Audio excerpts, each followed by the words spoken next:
Hai Mbak Ira, Halo, apa kabar Mbak? Sehat-sehat ya? puji Mbak, Tuhan. heeh, Mbak, apa Mbak arti kemerdekaan bagi Mbak Ira Mbak sekarang saat ini Mbak? Silakan Mbak. Kemerdekaan adalah kebebasan di dalam menuangkan segala ide, karena saat ini tidak lagi terbelenggu oleh apapun, kita bebas mengemukakan pendapat, Ya, mengemukakan karya, oleh sebab itu harus dimanfaatkan sebaik-baiknya bagi kita maupun generasi muda untuk berbuat lebih baik lagi bagi bangsa ini. Banyak hal yang bisa kita lakukan secara sederhana sebetulnya walaupun kita sudah merdeka, ya, tapi keterbelakangan anak-anak perempuan di daerah yang enggak sekolah itu masih banyak. Jadi ada data yang mengatakan bahwa pendidikan boleh tinggi, tetapi di daerah itu masih jomplang karena satu kemiskinan, kedua memang sarana prasarananya belum ada. Nah, itulah yang harusnya oleh kita yang di kota kita perjuangkan, entah secara virtual, entah secara digital ataupun apa, kita juga ikut membantu memajukan anak-anak perempuan atau khususnya anak-anak di daerah, bagaimana supaya dia sekolah. Karena pemerintah juga sudah mengadakan yang namanya program kesehatan keluarga (PKH). Itu ada yang disubsidi oleh pemerintah dan Kementerian Sosial dan Kementerian Pendidikan. Di seluruh daerah itu sudah dibagi. Hanya permasalahannya pengawasannya mungkin mhm. kurang. Oh, Jadi gitu ya. menurut saya kemerdekaan adalah harusnya semua orang bisa lebih maju dibandingkan sebelumnya. Iya, oke. Kalau Terima Mbak kasih. Ayu, menurut Mbak Ayu bagaimana Mbak Ayu sebagai ibu pemusik? Ibu eh, pemusik. Kalau saya, sependapat ya bahwa kemerdekaan sekarang ini sebetulnya kan kita mendapatkan kemerdekaan untuk dalam segala hal. Kita berkarya gitu, tapi jangan lupa bahwa harus diikuti dengan yang namanya tanggung jawab gitu kan ya. Jadi sebetulnya kan negara kita sekarang demokrasi, semua orang berhak untuk melakukan sesuatu, tetapi jangan lupa bahwa demokrasi itu harus diiringi dengan tanggung jawab.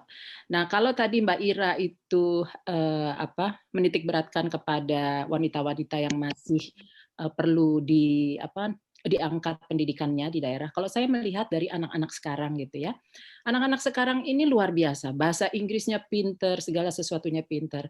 Kita tahu bahwa kemajuan teknologi itu membuat menjadi borderless gitu. Kita lihat YouTube, kita bisa belajar, kita tahu luar negeri segala macam lah.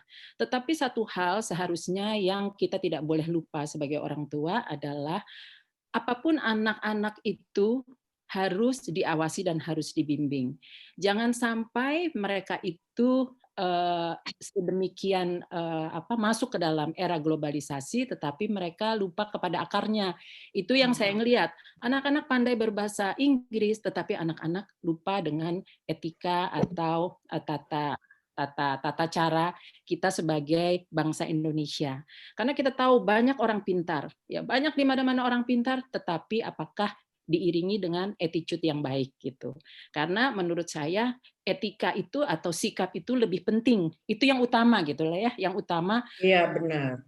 harus diiringi dengan kepandaian tentunya. Nah, itu harus dimulai dari anak-anak. Karena kalau anak-anak sudah lupa dengan akarnya, sudah lupa dengan Indonesia yang harusnya dengan sopan santunnya dan kita tidak boleh yang kita sebut bahwa kita ini orang modern sehingga kita lupa kepada norma-norma. Nah, Iya betul. norma-norma itu norma-norma mana gitu? Norma-norma Betul. orang Indonesia. Norma-norma orang Indonesia adalah norma orang Indonesia yang beragama. Beda ya, ada di luar negeri mungkin ada yang ateis tidak beragama ya gitu. Jadi tapi kalau kita dasarnya adalah beragama, agama apapun gitu. Jadi saya menitik beratkan kepada bahwa anak-anak apapun kita dukung mereka itu menjadi anak-anak yang terjun di dalam era globalisasi, tetapi secara etika atau attitude itu harus tetap diawasi oleh kita sebagai orang-orang yang dewasa ya. Ya. Sampai dia akhirnya matang dan dia bisa memilah mana yang baik dan mana yang buruk gitu. Tapi satu lagi ya, kita ini kan generasi baby boomer ya. Ya. Yang mana generasi baby boomer karena kita karyawan ya, sehingga kita itu diajarin respect each other, betul nggak sih? Yang tua kita harus hormati dan sebagainya. Begitu pula kebalikannya kita yang lebih muda ya, itu selalu begitu. Dan kita selalu menjunjung tinggi yang namanya norma-norma yang seperti Ayu katakan tadi ya. Jadi kita sebagai orang Indonesia itu betul-betul sangat dijaga sekali. Tetapi banyak teman-teman saya ini yang terakhir-terakhir ini memandang sesuatu, mungkin termasuk saya juga ya, belajar masalah agama atau politik itu yang menurut saya kebablasan, tidak melihat secara proporsional sehingga tidak mensupport ataupun sehingga mengganggu kehidupan sehari-hari. Betul. Akhirnya terpecah dengan temannya, membenci seseorang yang berlebih-lebihan menurut saya.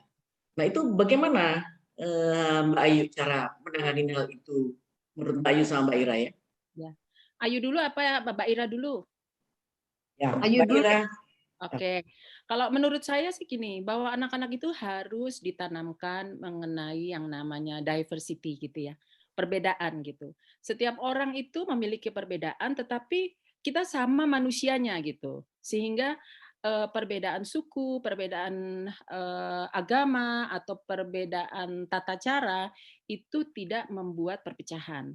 Khususnya kita kan yang di Indonesia itu yang terdiri dari berbagai macam pulau, sehingga kita punya yang namanya kebiasaan-kebiasaan atau budaya-budaya yang sangat beragam, ya kan? Nah, sangat beragam itu bukan berarti kita melihat bahwa oh di sana itu orang Jawa, oh di sini orang Sumatera, kita beda gitu, bukan gitu kan justru. Ya. Justru kita melihat persamaannya, kita sama-sama makan, kita sama-sama membutuhkan baju gitu. Nah, jadi diversity mesti ditanamkan dari sejak anak-anak. Terus human right juga demikian, bahwa setiap manusia, setiap individu itu mempunyai hak ya. Jadi kalau misalnya Mbak Diah